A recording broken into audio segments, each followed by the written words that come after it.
မင်္ဂလာပါဒီနေ့တော့ဗိုလ်ချုပ်ထွန်းမြတ်နိုင်ပြောတဲ့စကားလေးတစ်ခုကိုကျွန်တော်ကြိုက်လို့ပါအဲ့ဒီစကားလေးကဘာလဲဆိုလို့ရှိလို့ရှင်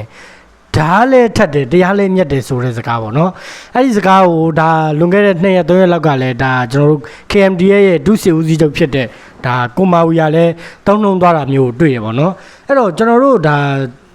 ဒီလိုမျိုးတုံးနှုံတာတွေကဘယ်လိုမျိုးတွေကြောင့်မို့တုံးနှုံတာလဲဘယ်လိုမျိုးတွေပြောလဲကျွန်တော်ဒီတော့ထဲမှာတချို့သောတိုင်းသားလက်နက်ကင်တွေကဘယ်လိုမျိုးတွေပြုတ်မှုနေတာလဲစစ်တပ်ကရောဘာတွေလုပ်နေလဲဆိုတဲ့အပိုင်းကနေကျွန်တော်ပြောမှာပဲဖြစ်ပါတယ်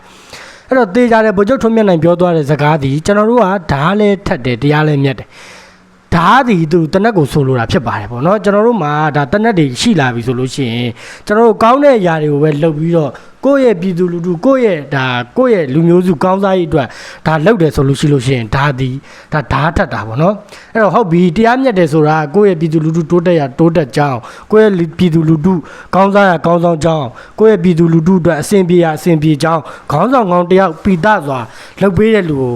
ကျွန်တော်တို့ကဆိုလိုတာပေါ့နော်တရားလဲမြတ်တယ်ဆိုတာအဲ့တော့ဓာတ်လဲကင်ထားတယ်နော်ပြီးကြလို့ရှိရင်ပြည်သူလူထုပေါ်မှာတရားတဲ့နီးလန်းနေတရားနဲ့ကျင့်စဉ်နေနဲ့ပြည်သူလူထုကိုကိုစားပြုပြီးတော့မှခေါင်းဆောင်နေတဲ့လူတယောက်ဆိုရင်ဒါ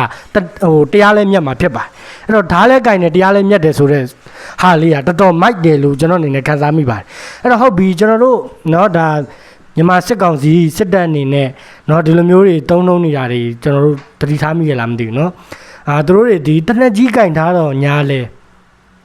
တနက်ကြီးရှိနေတယ်နော်ကြည်စံနေအများကြီးနဲ့တနက်ကင်ထားတဲ့စစ်တပ်တက်ဖြစ်တယ်တနက်ကြီးကင်ထားတော့ညာလဲမြန်မာပြည်သူလူထုကိုညှင်းပန်းနှိပ်စက်တပ်ဖြတ်မရင်းချင်းရှုံးမရိုင်းဆိုင်သဘာဝတရားစာတွေကိုခိုးယူပြီးတော့မှ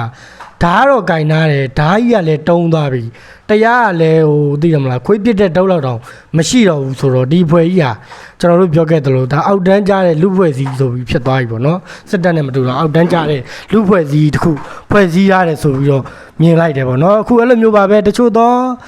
တိုင်းရင်းသားလက်နက်ကင်တချို့အဖွဲ့လေးရှိတယ်သူတို့တွေဓာတ်တွေတော့ကင်နာတယ်ဒါပေမဲ့သူတို့ရဲ့ကိုကြိုးတနက်တွေတော့ကင်နာတယ်သူတို့ရဲ့ကိုကြိုးသူတို့မိသားစုကောင်းစားရေးသူတို့အစဉ်ပြေဖို့ရေးသူတို့နာအနီးနာလူပတ်ဝန်းကျင်လူတွေအစဉ်ပြေဖို့ရေးလုပ်နေတဲ့လူတွေဒီဒါတွေဒီဓာတ်သုံးပြီးတော့တရားမရှိတဲ့အဖွဲ့အစည်းတစ်ခုဖြစ်ပဲကျွန်တော်မြင်တယ်ပေါ့နော်အဲ့တော့ကျွန်တော်အနေနဲ့เนาะဒါမြန်မာပြည်သူလူထုရောတချို့သောတိုင်းသားလက်နက်ခေါင်းဆောင်တိုင်းသားလက်နက်ကင်ခေါင်းဆောင်တွေရောမြန်မာစစ်တပ်ကိုကျွန်တော်ပြောချင်တာက